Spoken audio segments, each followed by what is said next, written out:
What's up, everyone? I want to take some time and talk a little bit more about one of my favorite exercise and a staple exercise that goes in a lot of my clients' programs as well as my own programming, the split squat.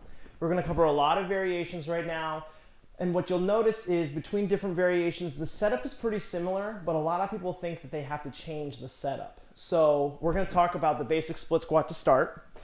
How I like to coach it tends to be a little different than other people. I like to be a little bit more aggressive with the lead leg. I think a lot of times people set up with true 90-degree angles. We have 90 degrees in the back, 90 degrees in the front, and then what happens when you're holding weight, or even if you're doing a body weight, is you tend to be pretty vertical, which puts your pelvis in a big extended position, and that's where people can get a little tweaky in their lower back. So what I like to do is almost pull this lead leg in as much as you can to drive this shin forward while still keeping your heel on the ground. The only thing we want to really focus on the back side is that your knee is just behind your hip. So if my hip is right about here, my kneecap wants to be probably 3 inches back. Not so far back that I feel an aggressive stretch in my hip flexor. We're not trying to stretch here, we're trying to strengthen our lead leg. We want a little bit of that positioning behind the knee, and then this allows me with my lead leg to drive that knee forward, get a good aggressive shin angle pushing down into the floor, and finishing with my heel still flat. So now from this forward position, as I extend up, my hips and pelvis match the angle of my trail leg, and I'm able to get extension on both legs as if I was holding a weight, 2 dumbbells, kettlebell rack position, however it might be. I'm in a good extended position with my center of gravity favoring that lead leg.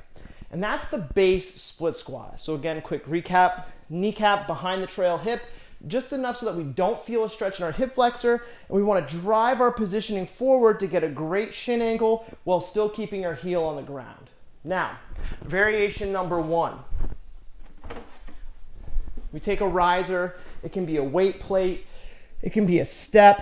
This step is about 2.5 inches off the ground. Should work well for most people. And what I would say is when you do start to go into a front foot elevated position like we are, don't be afraid to start with smaller, thinner plates, 5s, 10s, before going right to a big, meaty 45-pound bumper or a step like this. But for demonstration purposes, I'm gonna use this step. We set up in that same position. Now with the front foot elevated, we're trying to get more of an angle in our knee. We're trying to get more of an angle in our hip. This is going to increase the amount of muscles we use in our quads and in our glutes. That's why we elevate the front foot. From this position, we start in the same setup. Trail knee just behind the hip, ankle just behind the lead knee with a good forward shin. Now from this position, as I push up, I'm able to keep my center of gravity in a straight line. I can still reach extension on my lead leg and my trail leg. If your front foot is elevated to the point where you can't actually extend the lead leg, it's too high. And like I said, start with something really thin, really small, like a 5-pound or 10-pound metal plate before going to a riser or a meaty 45-pound bumper. One of my favorite variations, the rear foot elevated split squat. Get my toys out here. Using a rear foot elevated stand, using a rear foot elevated bench, we have the same exact setup. We're going to be in a position where my trail knee is going to be behind my hip. I have a good forward position in my lead shin.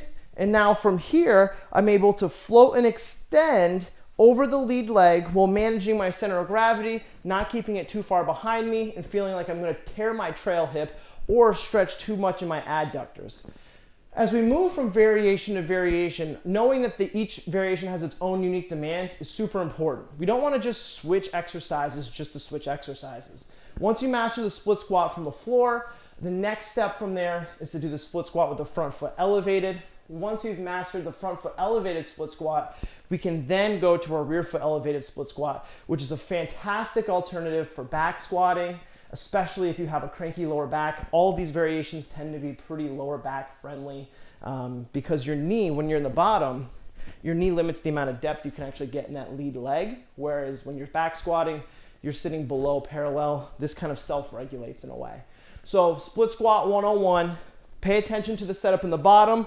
Where's your back knee? Where's your front angle? And then match your hips with that trail leg. It's gonna keep you in a safe spot. enjoy all the variations. They're good ones.